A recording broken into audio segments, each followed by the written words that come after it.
లగచర్ల పారిశ్రామిక పార్కుపై సర్కారు దూకుడు. తాజాగా మరో నోటిఫికేషన్ జారీ. లగచర్ల హకింపేట గ్రామాల పరిధిలో 643.34 ఎకరాల సేకరణ. తొలి నోటిఫికేషన్లో 182.31 ఎకరాలు. అభ్యంతరాలు 2 నెలల్లో కలెక్టర్ దృష్టికి. పార్కులో పలు రకాల పరిశ్రమల ఏర్పాటు, 25,000 మందికి ఉపాధి కల్పించే లక్ష్యం. టీజీఐఐసికి మౌలిక వసతులు బాధ్యతలు. ప్రాజెక్టు విజయవంతానికి సీఎం పట్టుదల అని చెప్తా ఉన్నాడు. సో ఇది ఒకసారి వికారాబాద్ జిల్లాలోని కొడంగల్ నియోజకవర్గం దుంద్యాల మండలంలో రాష్ట్ర ప్రభుత్వం ప్రతిపాదించిన బహుళార్థ సాధక పారిశ్రామిక వాడ మల్టీపర్పస్ ఇండస్ట్రియల్ పార్కు ఏర్పాటుకు శరవేగంగా అడుగులు పడుతున్నాయి. భూసేకరణకు శనివారం తొలి నోటిఫికేషన్ విడుదల చేసిన రాష్ట్ర ప్రభుత్వం ఆదివారం మరో నోటిఫికేషన్ జారీ చేసింది. లగచర్ల హకింపేట గ్రామాల పరిధిలో 643.4 ఎకరాల భూమి సేకరించినట్లుగా ఈ నోటిఫికేషన్లో వెల్లడించింది. దీంట్లో లగచర్లలో 497 ఎకరాలు, హకింపేటలో 146.34 ఎకరాలు ఉన్నాయి. శనివారం విడుదల చేసిన నోటిఫికేషన్ ప్రకారం పోలేపల్లి, లగచర్ల మిగతా 12వ పేజీలో ఉంది. గ్రామాల్లో 182.31 ఎకరాలు సేకరించినట్లుగా ప్రభుత్వం ప్రకటించింది. విషయం తెలిసిందే. దీంట్లో లగచర్లలో 110.32 ఎకరాలు, పోలేపల్లిలో 71.39 ఎకరాలు ఉన్నాయి. 2 నోటిఫికేషన్ల ద్వారా లగచర్ల, హకింపేట, పోలేపల్లి పరిధిలో మొత్తం 822.25 ఎకరాలు సేకరిస్తున్నారు. అంతకు ముందు ఫార్మా విలేజ్కు ప్రతిపాదించిన లగచర్ల, హకింపేట, పోలేపల్లి రెవెన్యూ గ్రామాల పరిధిలోనే ఈ ఇండస్ట్రియల్ పార్క్ ఏర్పాటు చేయాలని ప్రభుత్వం నిర్ణయించింది. ఫార్మా విలేజ్లో ఏర్పాటు తీవ్ర వివాదాస్పదమైన నేపథ్యంలో వాటిని ప్రభుత్వం ఉపసంహరించుకున్న విషయం తెలిసిందే. వాటి స్థానంలో పారిశ్రామిక పార్కు నిర్మాణం ప్రతిపాదనలు తాజాగా ముందుకు తెచ్చింది. మల్టీపర్పస్ ఇండస్ట్రియల్ పార్కును సేకరిస్తున్న భూములను సంబంధించిన సర్వే నెంబర్లు, రైతుల పేర్లు, భూ విస్తీర్ణ తదితర వివరాలు నోటిఫికేషన్లో పేర్కొన్నారు.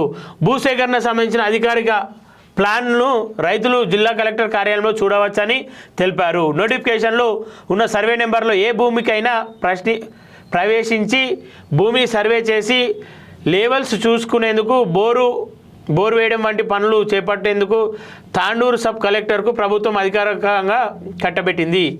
సో ఏదైతే 826 ఎకరాలలో ఇండస్ట్రియల్ పార్క్ ఏర్పాటు చేస్తామని చెప్పేసి నిర్ణయం తీసుకున్నట్టు క్లియర్గా చెప్తున్నారు. ఆ స్థలాలలో లేవలింగ్ చూసుకోవడానికి కావచ్చు, లేదంటే అవసరమైనన్ని బోర్లు వేసుకోవడానికి కావచ్చు, పూర్తి స్థాయిలో సబ్ కలెక్టర్కు అధికారికంగా కట్టబెట్టింది. అధికారికంగా ఆల్రెడీ చెప్పేసింది. నువ్వు ఆ స్థలాలకు వెళ్ళొచ్చు. ఆ సర్వే నెంబర్లో ఏవైతే సర్వే నెంబర్లు నోటిఫికేషన్లు వచ్చినాయో ఆ స్థలాలకు వెళ్ళొచ్చు. ఆ స్థలాల్లో లేవలింగ్ చూసుకోవచ్చు. ఆ స్థలాలలో నువ్వు వెళ్ళి మనకు కావాల్సిన పనులు మొదలు పెట్టుకోవచ్చు. అంటే బోర్డులు వేసుకోవచ్చు, లేవలింగ్ చూసుకోవచ్చు. అక్కడ ఏదైనా పనులు ఉంటే, అనుమానాలు ఉంటే క్లారిటీ చేసుకోవచ్చు అని చెప్పేసి క్లియర్గా వాళ్ళకి కట్టబెట్టినట్లు చెప్తా ఉన్నారు. నోటిఫికేషన్ జారీ చేసిన నాటి నుంచి ఈ భూములపై ఎలాంటి లావాదేవీలకు అవకాశం లేదని, అమ్మకాలు కొనుగోలు చేయరాదని, బ్యాంకులో అప్పులు తీసుకోరాదని స్పష్టం చేశారు. భూసేకరణ నష్టపరిహారం విషయంలో అభ్యంతరాలు ఉంటే నోటిఫికేషన్ విడుదలైన 60 రోజుల్లో రైతులు కలెక్టర్ దృష్టికి తేవాలని పేర్కొన్నారు. 25,000 మందికి ఉద్యోగ అవకాశాలు. మల్టీపర్పస్ ఇండస్ట్రియల్ పార్కును ఏర్పాటు చేయడం ద్వారా దుద్యాల మండలంలోని లగచర్ల, పోలేపల్లి, హకింపేట తదితర గ్రామాల నిరుద్యోగ యువతకు ఉపాధి అవకాశాలు కల్పించాలని సీఎం రేవంత్ పట్టుదలతో ఉన్నట్లు సంబంధిత వర్గాలకు తెలిపారు. టెక్స్టైల్స్ వంటి పారిశ్రామిక ఏర్పాటు చేసి కనీసం 25,000 మందికి ఉపాధి అవకాశాలు కల్పించాలని సీఎం భావిస్తున్నట్లు ఆ వర్గాలు వెల్లడించాయి. కొడంగల్ నియోజకవర్గంలో పరిశ్రమ ఏర్పాటును ఎవరైనా అడ్డుకునే ప్రయత్నం చేస్తే వారిపై ప్రభుత్వం దూకుడుగానే వ్యవహరిస్తున్నట్లు తెలుస్తోంది. కాగా మల్టీపర్పస్ ఇండస్ట్రియల్ పార్కు అవసరమైన మౌలిక సదుపాయాలు కల్పించేందుకు బాధ్యతను ప్రభుత్వం తెలంగాణ పారిశ్రామిక మౌలిక సదుపాయాలను కల్పన సంస్థకు అప్పగించింది. భూసేకరణ ప్రక్రియ అనంతరం భూముల్లో మౌలిక సదుపాయాలు కల్పించే పనులు చేపడతారు. భూములు కోల్పోయిన వారికి నష్టపరిహారంతో పాటు ఉపాధి, పునర్నివాసం కల్పించేలా ప్రభుత్వం చర్యలు తీసుకోనుంది. సాధారణంగా భూసేకరణను నిర్వహిస్తున్న నిర్వాహకులకు నష్టపరిహారం 125 గజాల నివాస స్థలం, కుటుంబంలో ఒకరికి అవుట్సోర్సింగ్ ఉద్యోగం వంటివి ఇస్తుంటారు. దుద్యాల మండలంలో నిర్మిస్తున్న మల్టీపర్పస్ ఇండస్ట్రియల్ పార్కులో భూములు కోల్పోయే రైతులకు ప్రభుత్వం ఏ విధమైన పరిహారం, పునర్వాసం కల్పిస్తుందనే దానిపై స్పష్టత రావాల్సి ఉంది. నేడు కోర్టు ముందుకు పిటిషనర్లు. లగచర్ల ఘటనలో వివిధ పక్షాలు లగచర్ల ఘటనలో వివిధ పక్షాలు దాఖలు చేసిన పిటిషనర్లు సోమవారం కోర్టు ముందుకు రానున్నారు. ప్రధాన నిందితుడిగా ఉన్న మాజీ ఎమ్మెల్యే పట్నం నరేందర్ రెడ్డిని తమ కస్టడీకి ఇవ్వాలంటూ పోలీసులు కొడంగల్ జేఎస్ఎంసీలో వేసిన పిటిషన్పై నిర్ణయం వెలువడే అవకాశం ఉంది. ఆయన bail petition Vikarabad principal district and session judge court ముందు వివరించారు. విచారణకు రానుంది. రైతులకు బెయిల్ ఇవ్వాలని కోరుతూ బీఆర్ఎస్ లీగల్ సెల్ న్యాయవాదులు వేసిన పిటిషన్లు కూడా జిల్లా కోర్టు ముందుకు రానున్నాయి. ఏదేమైనా అక్కడ రైతులు దారుణంగా మోసపోయారు. ఒక స్వార్థపూరిత రాజకీయాల్లో అక్కడ రైతులు ఇబ్బందులు పడ్డది వాస్తవం. వాళ్ళకున్న ఆవేశాన్ని ఆక్రోశాన్ని గమనించిన బీఆర్ఎస్ వాళ్ళ పైకి దాడికి ఏమంటారు రెచ్చగొట్టి అందులో సంబంధం లేని రైతులను కూడా అందులో దాడిలో ఉండే విధంగా ప్రోత్సహించింది. అది వాస్తవం.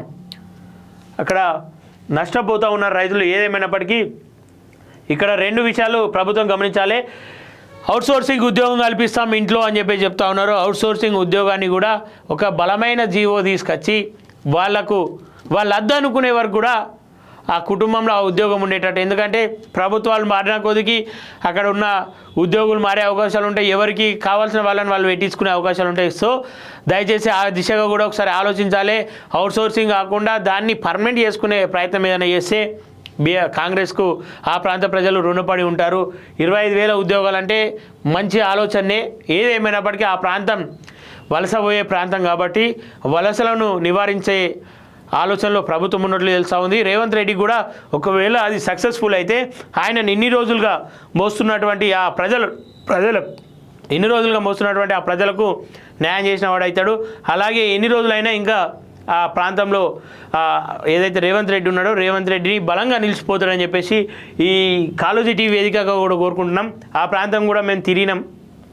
ఏదైతే హకీంపేట ఉందో లగచర్ల పోలేపల్లి ప్రాంతం తిరిగినాం. గతంలో దానిపైన మేము తిరిగినా కూడా మా పైన కూడా విమర్శలు వచ్చినాయి. ఏదేమైనప్పటికీ ఎన్ని విమర్శలు వచ్చినా మేము చూపించే ప్రయత్నం చేస్తూనే ఉన్నాం. ఆ ప్రాంతంలో 2 రకాల వాదనలు ఉన్నాయి. ఒకటి స్థలం ఇవ్వడానికి ఎవరికి ఇష్టం ఉండదు.